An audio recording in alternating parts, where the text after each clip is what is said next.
Terima kasih pemirsa Anda masih bersama kami. Pemerintah Kabupaten Badung melakukan berbagai upaya untuk meningkatkan pendapatan asli daerah atau PAD. Salah satunya melalui rencana untuk menurunkan nilai jual objek pajak atau NJOP demi meningkatkan pendapatan dari bea perolehan hak tanah dan bangunan.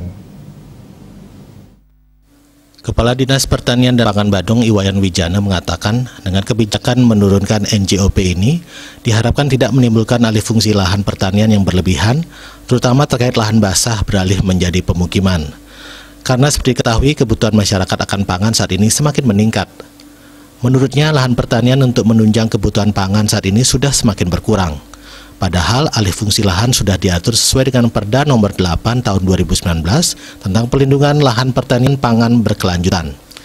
Penurunan NJOP diharapkan tidak berpengaruh kepada alih fungsi lahan khusus lahan basah menjadi pemukiman. Setiap tahunnya puluhan hektar lahan pertanian di Kabupaten Badung beralih fungsi. Alih fungsi lahan terjadi di beberapa desa yang mulai padat penduduk seperti di wilayah Kuta Utara, Abian Semal, dan Mengwi. Sesuai statistik luas lahan pertanian pada 2018, tercatat 9.631 hektar lahan yang sudah beralih fungsi.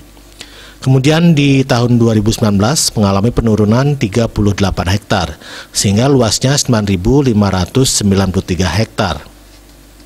Sementara itu untuk 2020 terdapat 26 hektar luas lahan yang sudah beralih fungsi, sehingga jumlah luasan mencapai 9.519 hektar.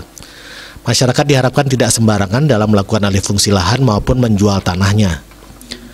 Sementara itu, Bupati Badung Inyoman Giri Praste mengaku sudah meminta Badan Pendapatan Daerah Bapenda untuk menyiapkan langkah berkenaan dengan penurunan NJOP ini, guna meningkatkan pendapatan daerah dari hasil pajak bea, perolehan hak tanah dan bangunan BPH TB. Yudi Karnaidi, Bali Pos melaporkan.